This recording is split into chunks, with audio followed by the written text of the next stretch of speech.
आज पहली बार शहर की सबसे बड़ी अफसर नैना वर्मा का दिल कांपा था। ऐसा नहीं कि सामने कोई बड़ा केस था या कोई मुश्किल फैसला लेना था, बल्कि इसलिए क्योंकि उसके सामने एक नाम अचानक जिंदा हो गया था। एक ऐसा नाम जिसे उसने सालों पहले अपने दिल के सबसे गहरे कोने में दबा दिया था, जैसे कभी था ही नहीं। और वो नाम था रघु। ऑफिस के ठंडे कमरे में बैठी नैना के हाथ से फाइल फिसल गई थी जब मोहल्ले का एक लड़का डरता डरता हुआ बोला, मैडम, रघु भैया कई दिनों से दिखाई नहीं दे रहे। ना स्टेशन पर, ना चाय की दुकान पर। लोग कह रहे हैं कि वो बहुत बीमार है, शायद अब। लड़का आगे कुछ बोल नहीं पाया, लेकिन नैना समझ चुकी थी। और उसी पल उसकी आंखों के सामने वो चेहरा घूम गया जो कभी उसकी हर सुबह की वजह हुआ करता था। कभी नैना एक साधारण सी लड़की थी, और रघु तो उसकी पूरी दुनिया था। वही रघु जिसने अपने सपनों को बेचकर उसके सपनों को जिंदा रखा था, जिसने अपनी मां के गहने गिरवी रखे, खेत का छोटा सा टुकड़ा बेच दिया और खुद शहर आकर मजदूरी करने लगा, ताकि नैना की पढ़ाई रुक न जाए, ताकि वो उस मुकाम तक पहुंच सके जहां पहुंचने का सपना नैना ने बचपन से देखा था। रघु कभी ये नहीं पूछता था कि उसे बदले में क्या मिलेगा, क्योंकि उसके लिए मोहब्बत कोई सौदा नहीं थी, बल्कि एक इबादत थी जिसे वो हर रोज बिना शिकायत निभाता था। लेकिन वक्त बहुत बेरहम होता है। वो न रिश्ते देखता है, न त्याग, न बलिदान। वक्त ने नैना को वो बना दिया जिसके लिए कभी रघु ने खुद को मिटा दिया था।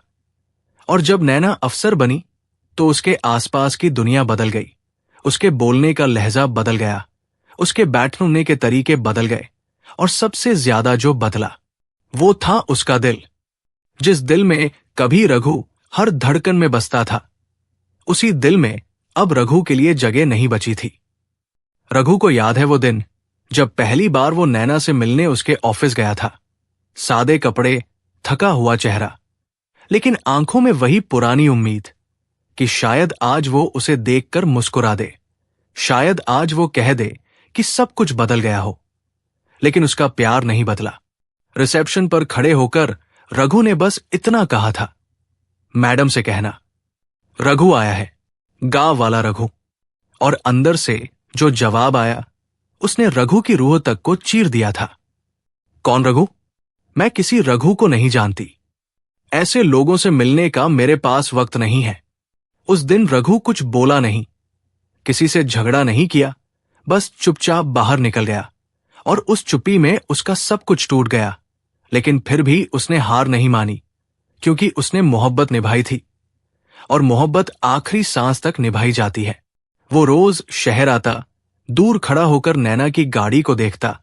सामने जाने की हिम्मत अब नहीं बची थी, लेकिन आंखें अब भी उसे ढूंढती थी, जैसे बिना देखे जी ही नहीं पाती हो।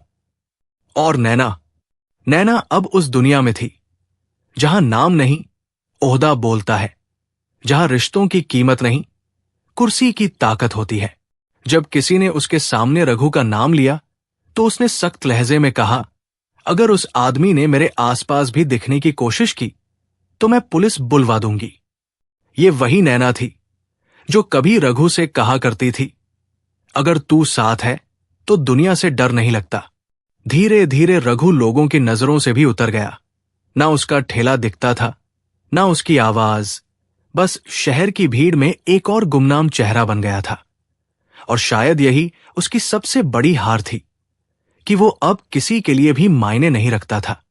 लेकिन मोहब्बत अब भी जिंदा थी, खामोश थी, लेकिन टूटी नहीं थी। और आज जब नैना को पता चला कि रघु गायब है, शायद बहुत बीमार है, शायद आखिरी वक्त के करीब है, तब पहली बार उसे एहसास हुआ कि उसने क्या खोया है। और जिसे वो कमजोरी समझती थी, वही उसकी सबसे बड़ी ताकत थी। आज नैना की आंखों में डर था, पछतावा था, और एक सवाल था, अगर रघु सच में चला गया तो क्या मैं खुद को कभी माफ कर पाऊंगी? यहीं से कहानी एक नया मोड़ लेने वाली है, क्योंकि जब मोहब्बत देर से जागती है तो उसका दर्द बहुत गहरा होता है। नैना उस दिन पहली बार अफसर नहीं थी, उस दिन वो बस एक डरी हुई लड़की थी जो अपनी सबसे बड़ी गलती के पीछे भाग रही थी। गाड़ी की रफ्तार तेज थी, लेकिन दिल उससे भी तेज धड़क रहा था। शहर की हर गली उसे जैसे पहचान रही थी, हर मोड़ उससे पूछ रहा था, अब आई हो। जब सब कुछ टूट चुका है, ड्राइवर से उसने कुछ नहीं कहा, क्योंकि अगर वो बोलती तो शायद रो पड़ती, और एक अफसर का रोना उसे खुद भी कमजोर लगता था। लेकिन आज कमजोरी से भागने की ताकत उसमें बची नहीं थी। वो स्टेशन पहुंची, वही स्टेशन जहां कभी रघु रात को चाय बेचता था, जहां वो मुस्कुराकर कहता था, नैना, आज की चाय तेरे नाम। लेकिन आज वहां सिर्फ शोर था, भीड़ थी, और रघु कहीं नहीं था। उसने एक एक दुकानदार से पूछा, एक एक मजदूर से पूछा, लेकिन हर जवाब एक जैसा था, नहीं मैडम, कई दिनों से नहीं दिखा। सुना है बहुत बीमार है, सुना है कहीं नदी के पास झोपड़ी में पड़ा है। हर जवाब नैना के दिल पर हथौड़े की तरह गिर रहा था, क्योंकि हर शब्द उसे उसकी बेरुखी की सजा जैसा लग रहा था। उसके सामने अब वो पुराने दिन घूमने लगे, जब रघु उसके लिए साइकिल से किताबें लाता था, जब वो खुद भूखा रहकर उसे फल खिलाता था, जब वो हंसकर कहता था, मैं तो बाद में जी लूंगा, पहले तू अफसर बन जा। नदी के किनारे पहुंचते पहुंचते शाम हो चुकी थी। आसमान लाल था, जैसे खुद भी किसी टूटे दिल का रंग ओढ़े हो। और वही एक टूटी हुई झोपड़ी के बाहर एक कमजोर सा शरीर पड़ा था, जो सांस तो ले रहा था, लेकिन जी नहीं रहा था। नैना की आंखें भर आई, उसके कदम कांप गए, और पहली बार उसने अपने अंदर की आवाज सुनी, अगर ये चला गया तो सब खत्म हो जाएगा। रघु ने जब नैना को देखा तो कोई खुशी नहीं थी, कोई हैरानी नहीं थी, बस एक खालीपन था, जैसे उसने उम्मीद करना बहुत पहले छोड़ दिया हो। उसने नजरें फेर ली, क्योंकि अब उसे देखने की ताकत भी उसमें नहीं बची थी। नैना उसके पास बैठी, जमीन पर, बिना ये सोचे कि उसका ओहदा क्या कहेगा, लोग क्या सोचेंगे। उसने कांपते हाथों से रघु का हाथ पकड़ा और बहुत धीमे से बोली, रघु, मैं तुम्हें ढूंढते ढूंढते आज खुद से हार गई हूं। रघु ने आंखें बंद रखते हुए बस इतना कहा, मैडम, देर हो गई है। उस एक शब्द में सालों की थकान थी, सालों का इंतजार था, और वो मोहब्बत थी जो अब बोलते बोलते थक चुकी थी। नैना रो पड़ी, पहली बार बिना खुद को रोके, बिना अफसर बने, बिना मजबूत दिखे। मुझे माफ कर दो, मैंने तुम्हें बहुत दर्द दिया। मुझे लगा था मैं सही हूं, लेकिन आज समझ आया कि मैंने खुद को खो दिया था। रघु ने आंखें खोली, और पहली बार उसकी आंखों में शिकायत नहीं थी, बस सच्चाई थी। मैंने कभी तुमसे कुछ नहीं मांगा नैना, ना नाम, ना पहचान, ना साथ का वादा। मैंने तो बस मोहब्बत की थी, और मोहब्बत में कोई हिसाब नहीं होता। नैना ने उसका हाथ और कसकर पकड़ा। अगर आज भी तुम्हारे दिल में मेरे लिए थोड़ा सा भी कुछ बचा है तो मुझे एक मौका दो, इस बार मैं भागूंगी नहीं। उस रात नैना रघु को अपने साथ ले गई। अस्पताल, इलाज, दवाइयां, और हर पल उसके पास बैठी रही, बिना किसी कैमरे, बिना किसी खबर के, क्योंकि ये उसका फर्ज नहीं था, ये उसका पछतावा था। रघु धीरे धीरे संभलने लगा, लेकिन उसके अंदर का इंसान अभी भी टूटा हुआ था, क्योंकि सालों तक खुद को छोटा समझने के बाद इंसान दोबारा खड़ा होना भूल जाता है। एक दिन नैना ने उससे कहा, रघु, मुझे तुम्हारा सिर्फ साथ नहीं चाहिए, मुझे तुम्हें फिर से खुद पर भरोसा करते देखना है। रघु मुस्कुरा दिया, थकी हुई मुस्कान। मैं क्या कर पाऊंगा नैना, मैं तो वही चाय वाला हूं। नैना ने उसका माथा छू कर कहा, नहीं, तुम वो इंसान हो जिसने किसी और का सपना जिंदा रखा। अब तुम्हारा सपना जिंदा करने की बारी मेरी है। यहीं से रघु की जिंदगी दोबारा लिखी जाने लगी, छोटी छोटी कोशिशों से, छोटे फैसलों से, और उस भरोसे से जो किसी ने पहली बार उसे दिया था, बिना ये पूछे कि वो क्या था, बस ये मानकर कि वो क्या बन सकता है। लेकिन सवाल अभी बाकी था, क्या टूटी हुई मोहब्बत सच में फिर से जुड़ सकती है? क्या रघु का दिल, जो सालों तक चुपचाप सहता रहा, अब फिर से भरोसा कर पाएगा? और क्या नैना, जो एक बार मोहब्बत से भाग चुकी थी, इस बार आखिरी सांस तक उसका साथ निभा पाएगी? अस्पताल की सफेद दीवारों के बीच रघु की सांसें तो लौट आई थी, लेकिन उसका भरोसा अभी भी उसी जगह पड़ा था जहां नैना ने कभी उसे कोई नहीं समझकर छोड़ दिया था। वो नैना जो अब हर पल उसके सामने बैठी रहती थी, दवा देती थी, चुपचाप उसकी तरफ देखती रहती थी, जैसे हर खामोशी में अपने किए की सजा काट रही हो। रघु कुछ कहता नहीं था, क्योंकि कुछ दर्द ऐसे होते हैं जिन्हें शब्दों में नहीं बदला जा सकता, और कुछ रिश्ते ऐसे होते हैं जिनमें लौटना आगे बढ़ने से ज्यादा मुश्किल होता है। एक शाम नैना ने बहुत हिम्मत करके कहा, रघु, तुम ऐसे मत रहो, मुझे ऐसे चुप मत सजा दो। अगर गुस्सा है तो बोलो, अगर नफरत है तो कह दो, लेकिन यूं खामोश रहकर मुझे हर पल मारो मत। रघु ने खिड़की के बाहर देखते हुए बहुत धीमे से कहा, नफरत नहीं है नैना, थक गया हूं, हर रोज खुद को समझाते संभालते संभालते थक गया हूं। उस एक लाइन में वो सालों थे जब रघु रोज अपने दिल को समझाता था कि नैना व्यस्त है, नैना मजबूर है, नैना बदल गई है, और खुद को छोटा करता चला गया। नैना उस दिन पहली बार समझ पाई कि मोहब्बत सिर्फ लौट आना नहीं होती, मोहब्बत उस इंसान को फिर से खड़ा करना होती है जिसे आपने तोड़ दिया हो। उसी रात उसने फैसला किया कि अब वो सिर्फ रघु की परछाई बनकर नहीं रहेगी, बल्कि उसके आत्मसम्मान की ढाल बनेगी। कुछ दिनों बाद नैना ने रघु से कहा, मैं चाहती हूं कि तुम फिर से काम शुरू करो, किसी के सहारे नहीं, अपने दम पर। रघु चौंक गया। लोग मेरी शक्ल देखकर ही मुझे मजदूर समझ लेते हैं, मैं क्या कर पाऊंगा? नैना ने बहुत प्यार से कहा, लोगों ने तुम्हें कभी जानने की कोशिश ही नहीं की रघु, लेकिन अब मैं चाहती हूं कि तुम खुद को जानो। शुरुआत बहुत छोटी थी, एक पुरानी दुकान, कुछ उधार के पैसे और बहुत सारी हिम्मत। रघु फिर से वही काम करने लगा जो उसे आता था, लेकिन इस बार झुके हुए सिर के साथ नहीं, बल्कि सीधी रीढ़ के साथ। लोगों ने ताने मारे, अरे ये वही है ना जो अफसर मैडम के पीछे घूमता था, अब किस मुंह से दुकान खोली? रघु ने कुछ नहीं कहा, क्योंकि अब जवाब शब्दों से नहीं, काम से देना था। नैना दूर से सब देखती थी, कभी सामने आकर उसका सहारा नहीं बनी, क्योंकि वो जानती थी कि अगर वो आगे आ गई तो लोग कहेंगे कि रघु फिर किसी के नाम से खड़ा हुआ है। उसे इंतजार था उस दिन का जब रघु खुद अपने नाम से जाना जाए। धीरे धीरे रघु का काम चल पड़ा। उसकी ईमानदारी, उसकी मेहनत और उसकी सादगी लोगों को पसंद आने लगी। वही लोग जो कभी हंसते थे अब भरोसा करने लगे थे। और हर रात जब रघु थका हुआ घर लौटता, नैना दरवाजे पर उसका इंतजार करती, बिना सवाल, बिना हुक्म, सिर्फ साथ। एक रात रघु ने अचानक पूछा, नैना, अगर उस दिन मैं नहीं मिला होता तो क्या तुम सच में मुझे ढूंढती? नैना की आंखें भर आईं। शायद नहीं, और यही मेरी सबसे बड़ी गलती है।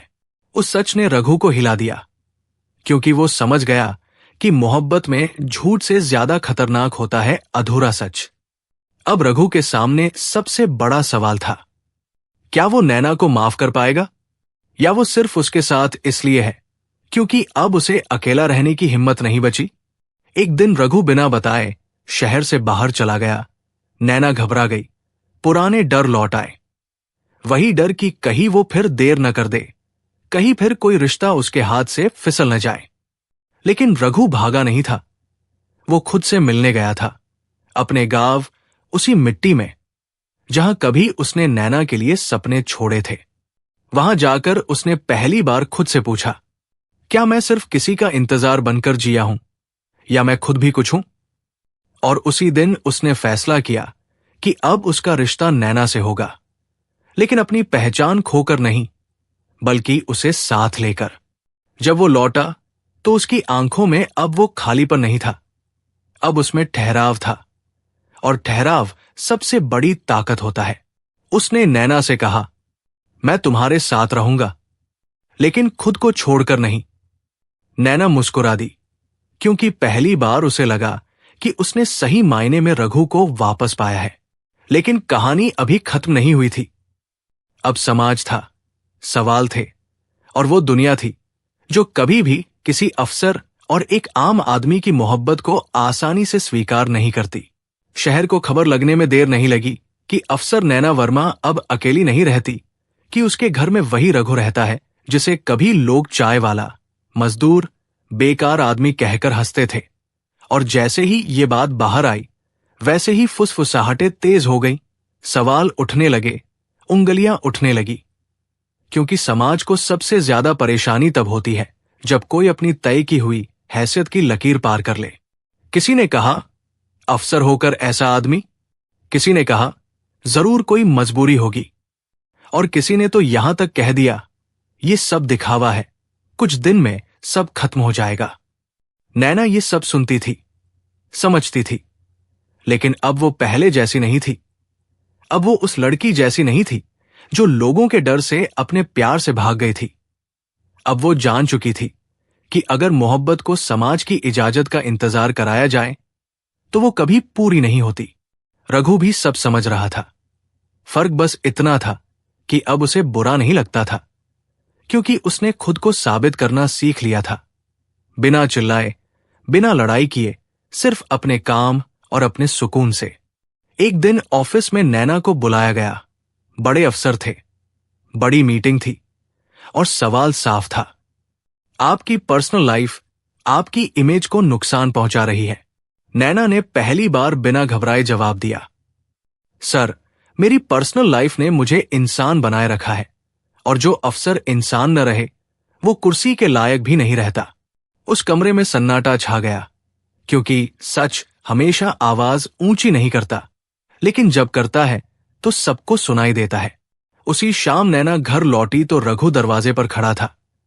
उसने पूछा नहीं कि मीटिंग कैसी रही, उसने बस इतना कहा, अगर कभी तुम्हें लगे कि मैं तुम्हारे रास्ते का बोझ बन रहा हूं तो सच कहना। नैना की आंखें भर आई। उसने रघु का चेहरा अपने हाथों में लिया और कहा, तुम बोझ नहीं हो रघु, तुम मेरी सबसे बड़ी सच्चाई हो, और इस बार मैं सच्चाई से भागूंगी नहीं। कुछ महीनों बाद रघु का काम शहर में पहचान बनाने लगा। वही लोग जो कभी उसे नाम से नहीं बुलाते थे, अब सम्मान से बात करने लगे थे। क्योंकि दुनिया एक बात बहुत देर से समझती है, लेकिन समझती जरूर है कि इज्जत मांगने से नहीं, बनाने से मिलती है। और जब रघु ने पहली बार अपने नाम से एक बड़ा सौदा साइन किया तो उसने नैना की तरफ देखा और मुस्कुराकर कहा, आज पहली बार लगा कि मैं किसी का इंतजार नहीं हूं, मैं खुद एक रास्ता हूं। नैना उस दिन बहुत देर तक उसे देखती रही, क्योंकि वो समझ गई थी कि मोहब्बत का असली मतलब साथ रहना नहीं, बल्कि साथ बढ़ना होता है, और जहां दोनों बराबरी से चले वही रिश्ता टिकता है। कुछ वक्त बाद दोनों ने शादी का फैसला किया, बिना तामझाम, बिना दिखावे के, बस दो लोग, दो परिवार और बहुत सारा सुकून। शादी वाले दिन रघु ने नैना से कहा, मैंने तुम्हें हमेशा चाहा, लेकिन आज पहली बार तुम्हारे सामने खड़ा हूं। नैना ने जवाब दिया, और मैंने आज पहली बार तुम्हें खोने के डर के बिना पकड़ा है। शादी के बाद जिंदगी आसान नहीं हो गई, लेकिन सच्ची हो गई थी। और सच्ची जिंदगी में मुश्किलें आती हैं, लेकिन डर नहीं होता। कुछ सालों बाद जब उनके घर एक बच्चा आया तो रघु ने उसे गोद में उठाकर बहुत धीमे से कहा, यह बच्चा हमारी मोहब्बत की जीत नहीं है, ये हमारी सीख है। नैना मुस्कुरा दी, क्योंकि वो जानती थी कि इस घर में अब कोई ऊंचा नीचा नहीं है, यहां बस साथ है।